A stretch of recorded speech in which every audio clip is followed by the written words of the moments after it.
I don't want to have a wasted meeting. I don't want to have a waste of time. So I'll see what happens. But we did all of these great deals, great peace deals. They're all peace deals. They're agreements, solid agreements, every one of them. But this one, and I said, go to the line of battle, the battlefield lines, and you pull back and you go home, and everybody take some time off, because you got two countries that are killing each other. You got two countries that are losing 5,000 to 7,000 soldiers a week. So we'll see what happens. It's we haven't made a determination. Mr. President, are you asking the Justice Department to look into the federal investigations into you and look for compensation? And how much are you asking for? Who's asking for what? Are you asking the Justice Department to pay you compensation for compensation? Your federal investigations into you? Are you asking them to pay compensation, and how much? Into me? I don't get any compensation. I do it for nothing. I gave up my salary. Into me? No, it's going to be the Justice Department. Are you asking them to pay you compensation for the federal investigations that happened to you? And how much are you asking well, for? I guess they probably owe me a lot of money for that. Probably, yeah, that's true. That's very interesting. No, I get no salary. I gave up my salary. It's a good salary. Not as much as these guys make, but that's okay. It's a lot of money. And I don't, as you know, I didn't take it in the first 4 years. I'm not taking it in these 4 years either. But as far as all of the litigation and everything that's been involved, yeah, they probably owe me a lot of money. But if I get money from our country, I'll do something nice with it, like give it to charity or give it to the White House while we restore the White House. And we're doing a great job in the White House. As you know, the ballroom is under construction. It's going to be, they've been trying to get it for 150 years, and it's really, I think it's going to be fantastic. But we'll see what happens. I mean, we have numerous cases having to do with the fraud of the election, the 2020 election, and because of everything that we found out, I guess they owe me a lot of money, but I'm not looking for money. I'm looking for really, I think it's got to be handled in a proper way. If it's not handled in a proper way, we don't want it to happen again.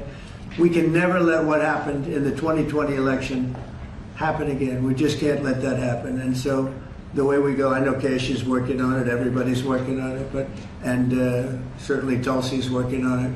We can't let that happen again to our country. Look at what's happened, where you have millions of people being allowed to come into our country, all because of a crooked election, where they come from prisons, they come from jails, they come from mental institutions and insane asylums, they're drug dealers. The people that they've allowed to come into our country, we cleaned them out in Washington, D.C. We have a very safe capital right now. We have a capital that's as safe as it can be. But I don't know. I mean, you'd have to ask the lawyers about that. Mr. President, what did you hear from Mr. President? A comment and a question, please, for you. First of all, you have just 1 billion plus hearts around the globe, including in India, by celebrating the Diwali in the White House right here. And my other comment is, Mr. President, I like his question already. In February, you and the White House staff gave a warm welcome to the Prime Minister of India, Mr. Narendra Modi. Right. And after that, I decided to make a short trip to India for you, how popular you are in India. And I went there in a holiest also festival there. Millions of people were there. And also Prime Minister Narendra Modi was addressing a media event, 5,000 people. I was one of them there listening to him. And when I went to several states in India, what I found out, Mr. President, 3 people are most popular there. Prime Minister Narendra Modi, President Donald Trump, Mr. Kash Patel, and also with the surprise, our White House Press Secretary, Caroline Levitt. She's doing good, right? She is doing good. Superstar. And Mr. President, my question is, you had a great relationship with the people of India when you visited India, and with the Prime Minister of India, Narendra Modi, and also with the Indian American community. Where do we stand today, all those relations from 45 to 47 in the future, Mr. President? Please, thank you. We stand great, and the people of India, I love the people of India, and working on some great deals between our countries. I spoke to Prime Minister Modi today, as I mentioned before, and we just have a very good relationship. And he's not going to buy much oil from Russia. He wants to see that war end as much as I do. He wants to see the war end with Russia, Ukraine. And as you know, they're not going to be buying too much oil. So they've cut it way back, and they're continuing to cut it way back. Mr. President, what did the Kremlin say? Mr. President. Yeah, please. An appeals court recently ruled that you can send the National Guard in Yeah. Portland, Oregon. Do you feel unfettered to send the National Guard into whatever city you want now? Well, I guess so. That was the decision that I can send the National Guard if I see problems. I looked at Portland over the weekend. The place is burning down, just burning down. We weren't there. We didn't spend much time there because we were waiting for that decision. But the court, probably maybe that influenced the court. But you look at a place like Portland, it's ridiculous when they say that there's no problem. The place was on fire over the weekend. But we won the case in Court of Appeals. I think it was the Ninth Circuit, so that's pretty good. And a very strong opinion that we have the right to use the National Guard. You would think that would be common sense. We have the right to use the National Guard to put out trouble. Well, that's how I got elected. One of the reasons I got elected. Yes. Mr. President, what changed your mind after talking to Vladimir Putin between then and now? Why did you think that a Budapest summit might be wasted time? Well, I didn't say anything. I didn't say it would, and you never know what's going to happen. But a lot of things are happening on that front, on the war front with Ukraine and Russia, and we'll be notifying you over the next 2 days as to what we're doing. Did you hear a lot of things are happening. Did you hear something from I the think we're going to Kremlin? get it solved. Yeah, please. Mr. President, on Ukraine, do you still see a chance for a ceasefire? And what is Say it Putin again. asking for? What? Do you still see a chance for a ceasefire? And what is I do. Putin Yeah, asking yeah. for? I do. It's a vicious war. It doesn't really affect us. We sell equipment to them. We sell equipment to NATO, and NATO gives it to Ukraine, but we don't pay anything anymore. Biden spent $350 billion. The war would have never happened if I were president. Would have never, not even a million years. And Putin knows that too. Would have never happened. But it did happen, and I came in, and I have to see if I can put it out. But it doesn't affect us because we're not losing soldiers there. Although, when I first came in, that could have ended up, it's not going to happen, but it could have ended up in World War III. That was really out of control. So now they're shooting and they're killing people, and I think Putin wants it to end, and I think Zelensky wants it to end, and I think it's going to end. What is Is there rumors that he reached out to you about meeting on the government shutdown? Will you meet with him before you leave for Asia on Friday? Well, I will actually. I'd love to meet with them. I just want them to open up the country first. The country is so hot right now, and they've never voted against, continuation. They've never voted against. They've never done that. They're doing this because they have Trump derangement syndrome. But I would love to meet. I would like to meet with both of them. But I set one little caveat. I will only meet if they let the country open. They have to let the country open. The people want to go back to work. They want to be served. They need the services of some people, and a lot of people need the money, the payroll. So I'll do it as soon as they open up the country. I'd like to meet. So you won't meet with them until the government. Mr. Just to be clear, you won't meet with them until the government's open. The government has to be open, yeah. The government has to be. President. You know how long it would take for them to do that? Just say, okay, government's open, that's it. There is nothing. How long They're do you not think this could negotiating. go? What they're doing is saying they lost the negotiation, and when we got the great big beautiful deal done, they lost that negotiation. Now they're saying, well, we want to get some of the things we lost. But the problem is the things they lost are very bad for our country. We don't want to have people come over from all over the world, from prisons and all, and have them have their health care paid for. We want to take care of people that are here, that are American citizens and all. So they want $1.5 trillion of money to be wasted and jeopardize the health care of other people. We're not going to do that. So I would love to meet with them. We want the country open first. Mr. President, a new poll shows that if Curtis Sliwa dropped out of the New York mayoral race, then Andrew Cuomo would only trail Mondani by 4 points. Would you call Curtis Sliwa to drop out of the race so that can happen? Well, I looked at the polls, and looks like we're going to have a communist as the mayor of New York, it'll be very interesting. But here's the good news: he's got to go through the White House. Everything goes through the White House. At least this White House it does. And we'll have to see what happens. But if he dropped out, he's not going to win, and not looking too good for Cuomo either. But maybe, I don't know, if he dropped out, maybe Cuomo would have a little bit of a chance, but not much, because it looks like the lead is, it's not a great lead, but it's big enough that he should be able to win. So, you know, I don't know that I want to get involved. It's really a question of, would I rather have a Democrat or a communist?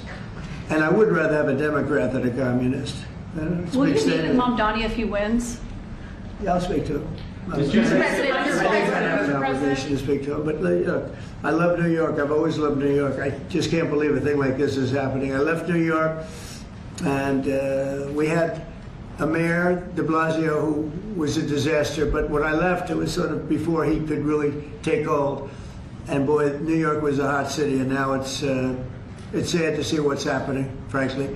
And with the communists in charge, look, you just go back 1,000 years. I mean, it's been done many times. 1,000 years. It's never worked once, so it's not going to work now either. Mr. President, you're building your ballroom right now. They're also building the Obama Presidential Library. I'm wondering if you've He needs seen. help. Have you seen pictures of the architecture and Yeah, what I do you think did. of it? It's not too pretty. No, but it's closed. It's stopped. They ran out of money. I mean, he's building a library / museum. You know, you call it some museum, and usually they call it library and museum. That's the official name. And they're stuck. And he wanted only women and DEI to build it. Well, that's what they got. And the construction workers are standing out there and saying, we want to be able to build it. You know, I built a great building in Chicago, as you know, a big, beautiful building, one of the tallest buildings in the country. And we got it built very quickly, very well. And we used the construction workers of Chicago. They're great workers. They're great construction people. And I suggested he get them involved. But they're hundreds of millions of dollars over budget. And I think it stopped. I'm reading these terrible stories. But that's the way our country was run under President Obama, too. Nobody knew it. Mr. President. Thank you, Mr. President. Russia remains China's top crude oil supplier in September. Are you considering tariffs on China? Well, I mean, you read the same papers as I do, but I don't have to read the papers because I'm the one. Right now, as of November 1st, China will have about 155% tariff put on it. And I don't think it's sustainable for them, so I want to be nice to China. But China's been very rough with us over the years because we had presidents that weren't smart from a business standpoint. Some were good politicians, some weren't even good politicians, but they allowed China to take advantage of us and every other country to take advantage of us. If you see, I made a deal with the European Union.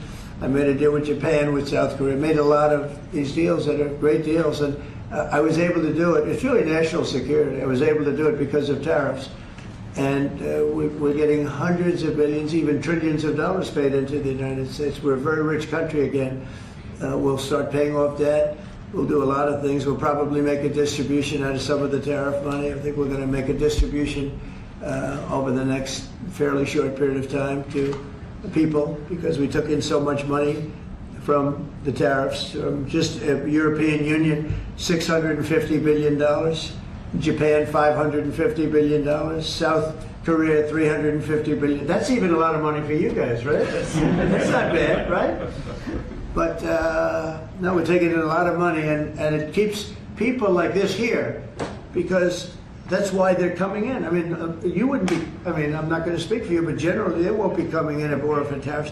They come in here and they don't have to pay any tariff. If they do it outside, they pay a lot of money, a lot of tariffs. The money comes to us. And in order not to pay the tariff, they come and they build here. That's why we have more plants under construction than we've ever had in the history of our country. And you wouldn't think it's complicated, but you would have thought somebody would have done this a long time ago, sitting in this beautiful seat behind what's called the Resolute desk. You know that, right? This is a very famous. This is even more famous than any of your desks. But your desks are very good. Follow up up on her question to you, because the New York Times is reporting that your legal team is seeking $230 million from your own Justice Department now in response to the investigations into you. It could be. Is that something you want your legal team to do? I don't know what the numbers are. I don't even talk to them about it. All I know is that they would owe me a lot of money, but I'm not looking for money. I'd give it to charity or something. I would give it to charity, any money. But look, what they did, they rigged the election. And as you know, we had, in one case, 60 Minutes had to pay us a lot of money. George Slobodanopoulos had to pay us a lot of money. And they already paid. They paid me a lot of money because what they did was wrong. And, when somebody does what's wrong. Now, with the country, it's interesting because I'm the one that makes the decision, right? And, that decision would have to go across my desk. And it's awfully strange to make a decision where I'm paying myself. In other words, did you ever have one of those cases where you have to decide how much you're paying yourself in damages? But I was damaged very greatly, and any money that I would get, I would give to charity. Thank you, Mr. President. Yeah, please, go ahead. Is the Democrat Party now more Zoran Mondani's party than it is even Leader Schumer's or Leader Probably Jeffries? is, yeah. Maybe he'll run for president in 4 years. You have a communist president. That would be interesting, right? I don't see it happening. I've always said you will never see, and I always talk about socialism, and you will never see a socialist so-and-so. And I was right. I say it in speeches. We will not have socialism in our country. And I was right. Communism, yes, but socialism. In other words, they skipped socialism and they went down to communism. No, he's a communist, and he's going to be maybe the mayor of New York. I don't know. Maybe, polls are wrong, but these polls seem to be pretty consistent. But he would be, I would say he would be the leader of the party. It's not Schumer. Schumer's shot. He's shot. This poor guy, I feel sorry for him. I've known him for a long time, but I think he's mentally gone. He's been beat up by young, radical lunatics. And I think Chuck Schumer he's gonzo.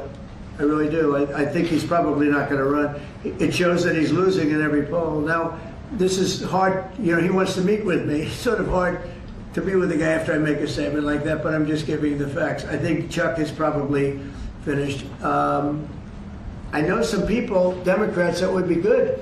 Some good politicians and some, reasonable people. But I understand that they would not have a chance of, getting even the concept of holding the torch. They're not going to get it. But they have some people that I really believe they're low IQ people. They're stupid people. And they seem to be leading the party. So we'll see what happens. Look, the Republicans are strong. We have great leadership. We're very strong in every way. And we're going to keep it that way. But we are really a strong party. Our party's grown magnificently. Look at all the union votes I got. Nobody thought that was ever possible. Look at the election where I won I won everything. I won all 7 swing states. If you win 3 or 4 swing states, you're doing great. I won all 7 by a lot. And I think the best thing when you look at districts, 2,700 versus 525. That's big. That's why the map shows all red. So we won in a tremendous landslide, and that's because people like our policy. I guess they like me, but they like my policies. Strong borders, good education, low taxes. In the great big beautiful bill, we got the biggest tax cut in history. Not only no tax on tips, no tax on Social Security, no tax on overtime, we got the biggest tax cut in the history of our country in the bill that we just approved. And I think people see that and they like it, and that's why we're doing well, but they are not. They do not have leadership. Thank you very much, everybody. Thank you, Thank you very much. Thank you, guys. Let's wrap up. Thank